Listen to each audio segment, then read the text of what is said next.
പ്രിയ പ്രേക്ഷകർക്ക് സീരിയൽ ന്യൂസിലേക്ക് സ്വാഗതം. കൂടുതൽ സീരിയൽ ന്യൂസുകൾ അതിവേഗം ലഭിക്കുന്നതിന് ഈ ചാനൽ സബ്സ്ക്രൈബ് ചെയ്യുക. ബെൽ ഐക്കൺ മറക്കാതെ ക്ലിക്ക് ചെയ്യുക.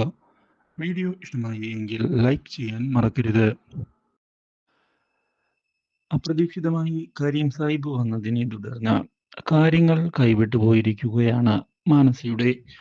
മാത്രവുമല്ല, ഇതേ തുടർന്ന് കൃത്യസമയത്ത് മഹി എത്തിയിരിക്കുകയാണ്. ഇപ്പോൾ പ്രസന്റേഷൻ കൊടുക്കുന്നതിനായി അവിടെ വെച്ച് സാഗറിന് ഈ കാര്യം കേട്ട് വളരെയധികം സന്തോഷമാകുന്നു. പക്ഷേ ഇതേ തുടർന്ന് മാനസയോട് കാര്യങ്ങൾ വ്യക്തമാക്കുകയാണ് SI.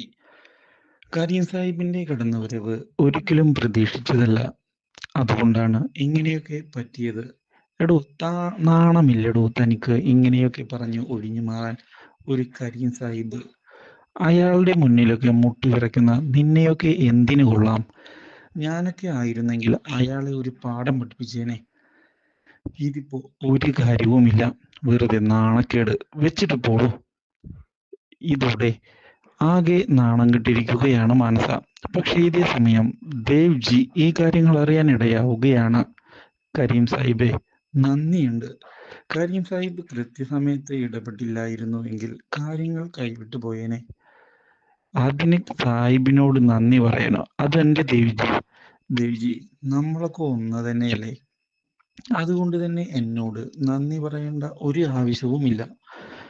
ഇനി എന്തെങ്കിലും ആവശ്യമുണ്ട് എങ്കിൽ അത് കണ്ടറിഞ്ഞ് ചെയ്യാൻ തന്നെയല്ലേ ദേവ്ജി ഈ ഞാനിവിടെ ഉള്ളത്. അതുകൊണ്ട് കാര്യങ്ങൾ നടക്കട്ടെ. പക്ഷെ ഇതിന് പിന്നിൽ കളിച്ചത് ആരാണെന്ന ഒരു ഡൗട്ട് ആ SIയോട് ചോദിച്ചാൽ കാര്യങ്ങൾ മനസ്സിലാകും. ഓ, അത് കൂടുതൽ മനസ്സിലാക്കാനൊന്നുമില്ല. ഇതിന് പിന്നിൽ കളിച്ചത് ആ മാനസ തന്നെ. അവളെ ഇവിടെ നിന്ന് പുറത്താക്കിയതിന്റെ വാശി കാണിച്ചതാ അവള്. അതുകൊണ്ട് തന്നെ അവളെ ഞാൻ നോക്കിക്കൊള്ളാം. അവൾക്കുള്ള തിരിച്ചടി ഞാൻ കൊടുത്തുകൊള്ളാം. ശരി, കാര്യങ്ങൾ ഇനി ഞങ്ങൾ മുന്നിലേക്ക് കൊണ്ടുപോവുക തന്നെ ചെയ്യും. ആ കാര്യത്തിൽ ഒരു സംശയവും വേണ്ട.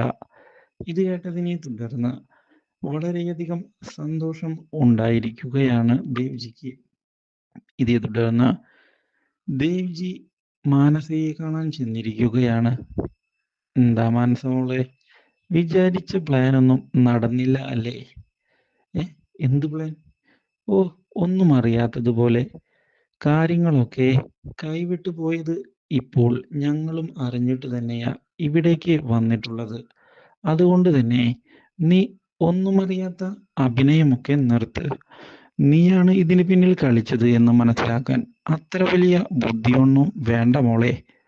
ഇനിയും ഇതുപോലുള്ള പ്രശ്നങ്ങൾ ഉണ്ടാക്കിയാൽ നീ വിവരമറിയും. ഇതോടെ മാനസ ആകെ പകച്ചു പോവുകയാണ്. Do like, share and subscribe.